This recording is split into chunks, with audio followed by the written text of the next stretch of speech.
O obreiro aprovado é você e eu. Somos nós, obreiros aprovados.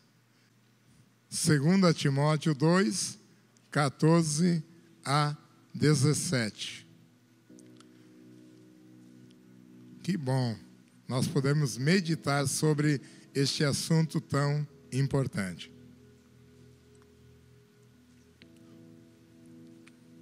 Segunda Timóteo, capítulo 2, versículo de 14 até o 17. E o 17 nós vamos ler só um pedacinho dele. Mas diz assim, aqui na minha Bíblia: continua a lembrar essas orientações a todos, advertindo-os solenemente na presença de Deus, para que não se envolvam em discussões acerca de teorias vazias. Isso não produz nada de bom e serve tão somente para perverter os ouvintes. Mas procura apresentar-te a Deus aprovado como obreiro, que não tendo o que se envergonhar e que maneja corretamente a palavra da verdade. Evita, pois, as conversas inúteis e profanas, porquanto os que agem assim promovem ainda mais a impiedade. E tais palavras se alastrarão como um câncer. Amém? Ficamos até aqui. Pai amado, esta foi a palavra que o Senhor me deu nesta tarde, Pai, para nós meditarmos, Senhor. Eu te agradeço, Pai, pelas orientações múltiplas que ela contém. Mas te agradeço porque certamente o teu Espírito nos direcionará e nos dará a sabedoria necessária para não só entendermos, mas colocarmos em prática esta verdade. Senhor, no nome de Jesus, nós declaramos vitória e te agradecemos, Pai. Amém. Amém? Queridos, nós vivemos num mundo que foi profundamente afetado pela queda do homem, pelo pecado. Não adianta nós reclamarmos, porque é possível que se você e eu estivéssemos lá no Éden, teríamos feito a mesma coisa, teríamos desobedecidos, é bem provável. Mas o homem não foi corrompido por causa da terra, mas a terra é que foi abalada por causa da iniquidade do homem. Nós, homens pecadores. Então, ao entrar no mundo, o pecado trouxe consigo as consequências que até hoje assolam a humanidade. Desde Adão até uma criança que esteja nascendo agora. Todos são atingidos por esse mal chamado pecado. Mas nós vimos aí o chamado da nossa convenção sobre a obra missionária. E quando nós assumimos a postura de cristão, nós já passamos a ser um obreiro. Agora, somos um obreiro aprovado ou somos só um obreiro? Tem gente que pensa que para ser um obreiro tem que ser alguém que foi contratado por uma convenção e que passou por uma série de provas. É claro que também esse. Mas tem muitos obreiros que simplesmente entregaram a vida nas mãos de Deus e no outro dia já começam o trabalho de obreiro aprovado. Por quê? Porque trazem vidas para conhecer e se entregarem a Deus, para poder contribuir com o equipamento do reino de Deus. Então, por onde é que nós começamos? Como é que você começou lá no trabalho onde você está? Você já começou por cima? Pode acontecer de alguém prestar um concurso e já chegar por cima. Mas a maioria começa embaixo e vai subindo. Porque se esforça para ter crescimento. Eu conheço uma pessoa que começou numa escola como merendeira e hoje é professora daquela escola. Ela foi crescendo. E conheço também uma pessoa que começou como zeladora, faxineira, quem sabe limpando banheiros, coletando o papel higiênico que as crianças jogam às vezes no chão, e hoje é diretora da escola. E também eu gostaria de citar o meu exemplo. Eu comecei num quartel em Curitiba, onde tinham 810 recrutas. 810. E chegaram ao posto de capitão o Clairton Fernandes Cleto, o Jaime Pires de Oliveira e eu. Por quê? Por causa do esforço contínuo. Agora, houveram alguns que não seguiram carreira e outros que chegaram a alguma graduação, a alguns postos e não deram continuidade. Não quiseram dar continuidade. Se acomodaram. Quando nós nos acomodamos, nós corremos o risco de não ter a aprovação de Deus ou da nossa liderança na empresa, na indústria, no serviço público, onde quer que seja. E aí o prejuízo é nosso, porque nós não obedecemos. Mas qual é a ordem de Deus para o obreiro aprovado? É muito simples. Jesus foi muito claro. Ide, pregai o evangelho a todas as nações. Pronto. Esta é a ordem de Jesus para nós.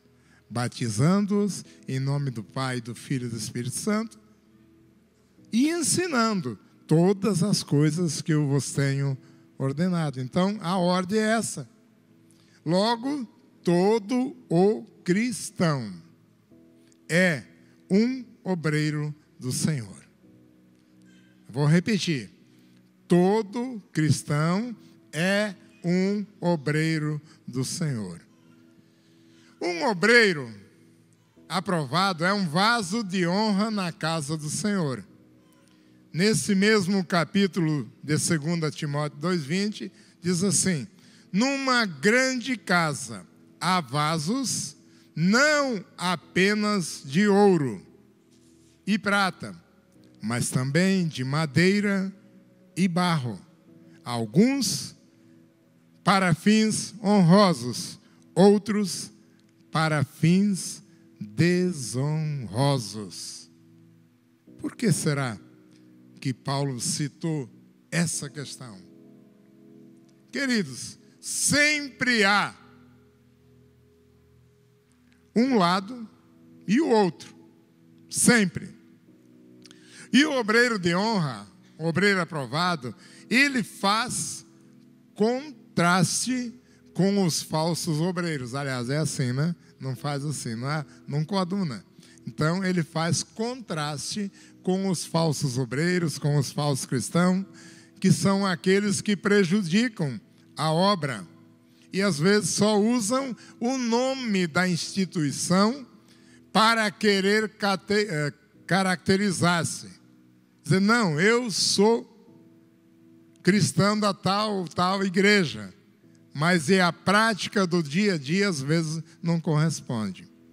O obreiro aprovado por Deus pregam, como foi Paulo, né, que é o autor dessa palavra, pregam e ensinam sem engano e sem mentira. Sem engano e sem mentira.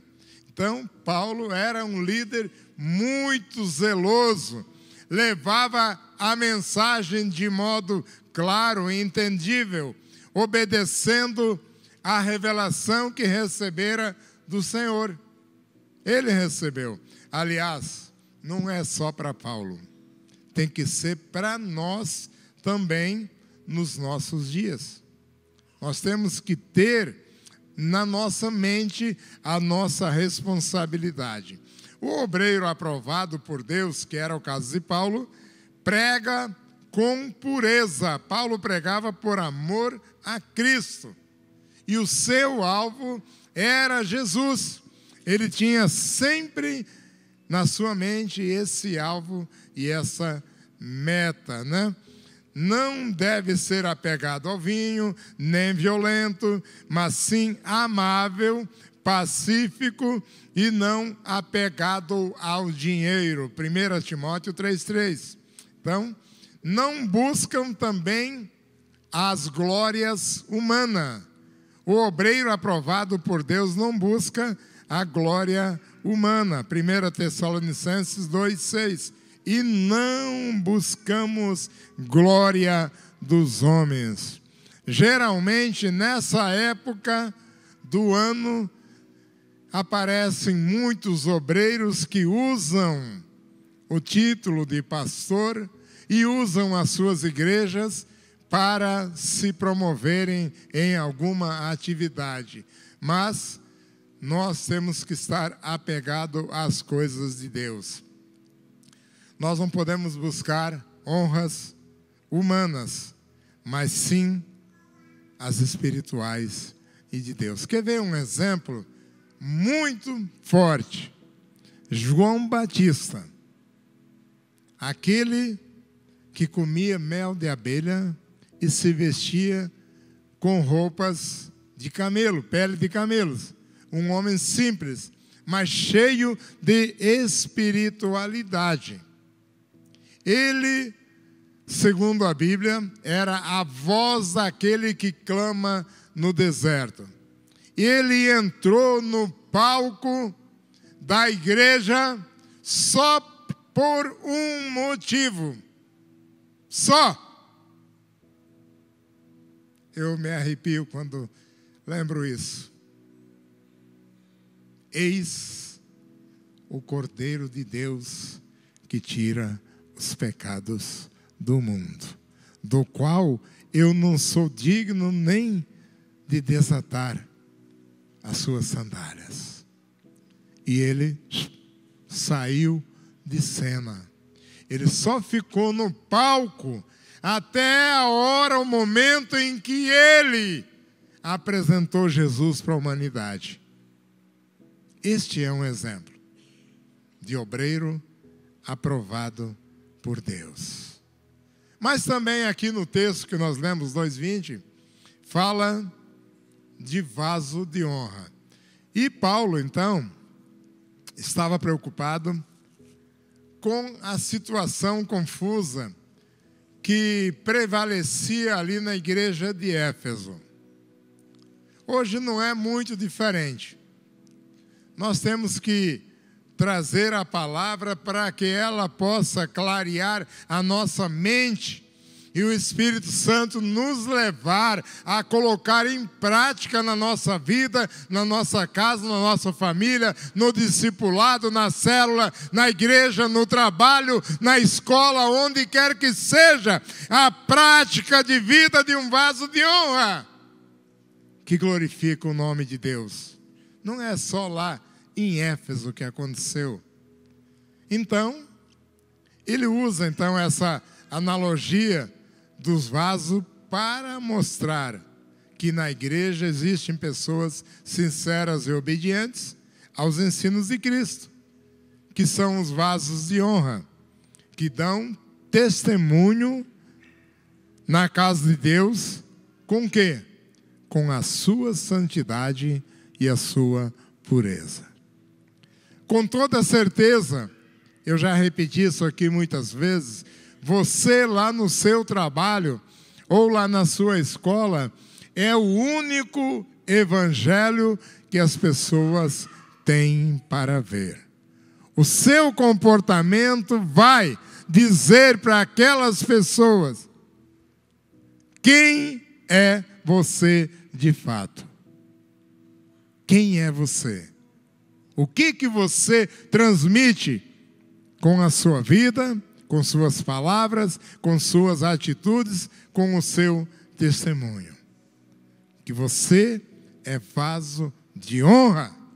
É isso que eu creio. Então, Deus deseja usar esse tipo de vaso, limpo, transparente e sem contaminação, totalmente desobstruído, para poder levar a mensagem prática do Evangelho de salvação de Cristo Jesus, o Senhor. Mas como ele também cita que há vaso de desonra, são quem?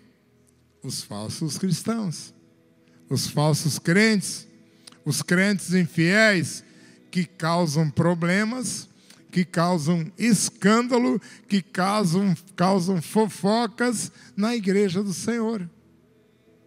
E aí, qual é a vantagem para a obra de Deus? Qual dos dois?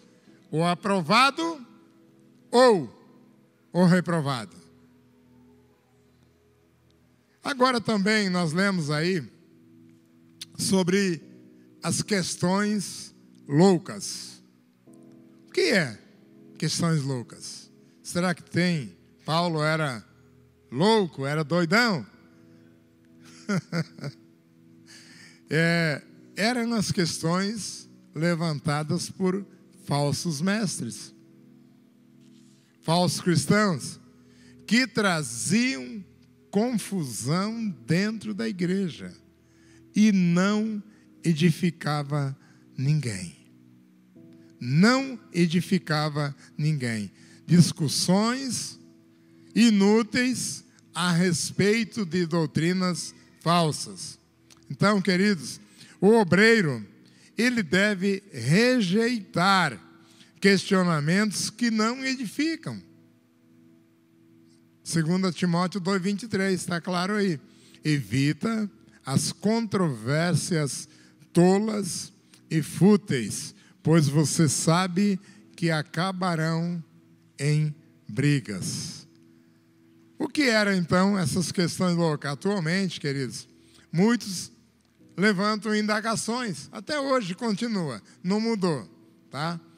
Que em nada irão essas indagações edificar a vida de nenhum de nós. Por exemplo, perde ou não perde salvação? Tem gente que se envolve, vira uma verdadeira rinha de galo para disputar se perde ou não perde a salvação. E a predestinação? E o livre-arbítrio? E começam a discutir. Só quero dizer uma coisa, queridos. Quem ama a Deus de verdade, serve a Deus e pronto. Nada mais. Nada. Vamos ver. Romanos 10, 9 e 10 diz assim: se você confessar com os seus lábios que Jesus é o Senhor e crer em seu coração que Deus o ressuscitou dos mortos, será salvo. Está escrito aqui nessa Bíblia. Pois com o coração você crê para a justiça, e com a boca você confessa para a salvação. Se houvesse predestinação, para que Jesus veio se estava tudo escrito antes da fundação do mundo, como muitos dizem? Queridos, vamos olhar a obra redentora de Cristo, que nos resgatou do pecado. Não interessa o que esses homens, João Calvino, Jacobo Armênios e outros, pensam. Eles vieram agora, no século XVI, século XVII. E quem viveu antes disso? Morreu, todo mundo está perdido?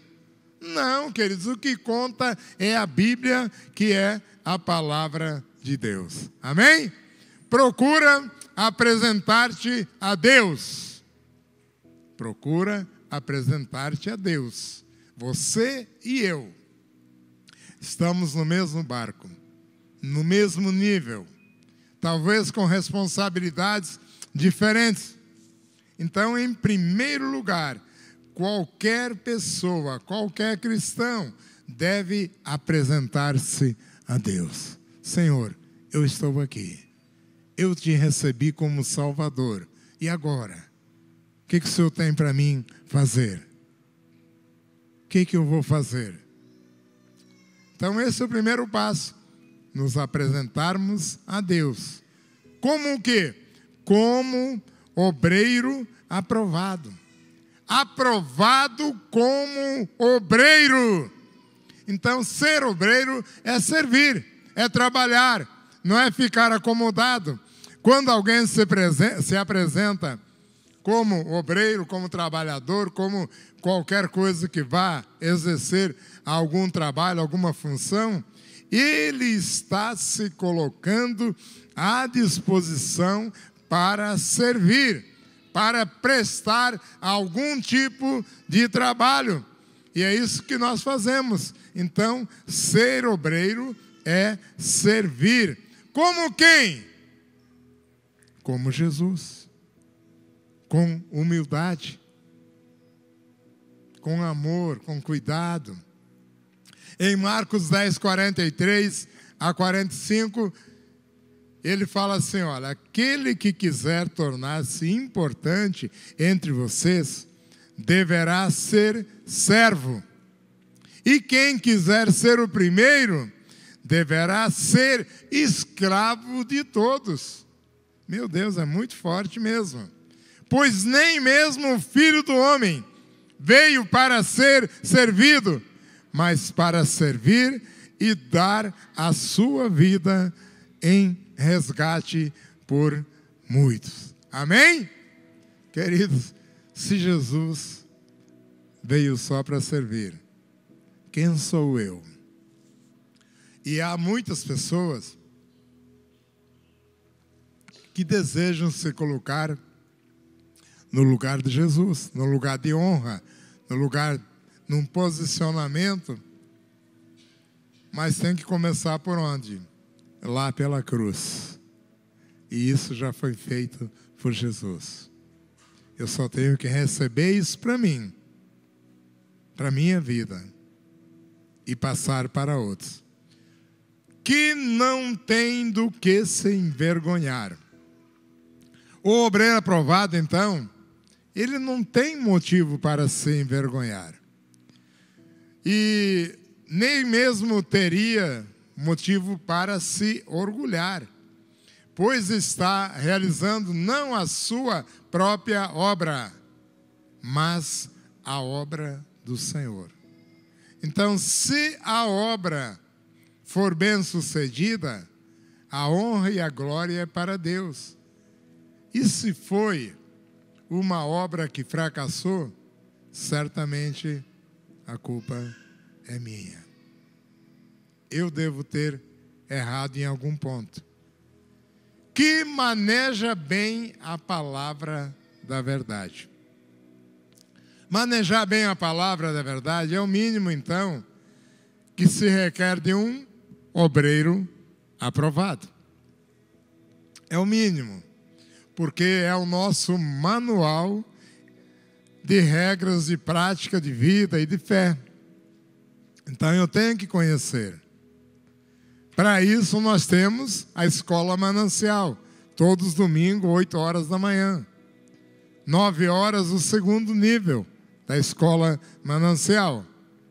E por aí afora nós temos o treinamento para líder de célula, temos o seminário teológico, que tem muitos aqui que estão fazendo tudo para manejar bem a palavra da verdade.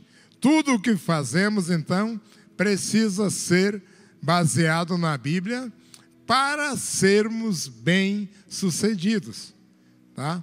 Então, quando nós, você e eu, entendemos o ide do Senhor Jesus Cristo, a palavra de ordem dele, ide, nós passamos então a servir na obra de Deus, sendo obedientes e fazendo tudo por amor. Devemos então, queridos, tomar muito cuidado com a nossa vida para não ter do que se envergonhar, através do nosso testemunho de vida, através da perseverança de tudo aquilo que nós fazemos. Então, nós precisamos procurar nos esforçarmos ao máximo para sermos peritos nas Escrituras e cada dia mais nos dedicarmos ao estudo bíblico, buscando a capacitação constante e contínua da palavra de Deus. Como obreiro aprovado, então, nós devemos servir ao rebanho do Senhor, seja aqui na igreja, seja lá na célula, seja no discipulado, com amor, com paciência e com perseverança. Seja você um vaso de honra dentro da obra de Deus. Quando você entra para um exército, você vai colocar a farda, o capacete, o coturno, vai pegar a arma, a mochila, todas as coisas, você vai se preparar, você vai se equipar para entrar numa batalha. Aqui também nós estamos numa batalha, não contra homens, mas contra as potestades do mal. Então o Espírito Santo vai nos encher quando nós nos equipamos com as coisas de Deus. Ele vai nos encher com confiança, com intrepidez, como ocorreu também com os cristãos lá da igreja primitiva em Jerusalém, a partir do Pentecostes. Então, queridos, eu desejo mesmo que vocês meditem nesse texto e que durante esta semana aprofundem mais ainda aquilo que nós citamos aqui. Para quê? Para que na quinta, na sexta ou no sábado, lá na reunião da célula, vocês possam acrescentar as coisas que o Espírito de Deus revelou para cada um de vocês. Seja você um obreiro aprovado na casa de Deus. Amém? E as palmas louvam o nosso Deus.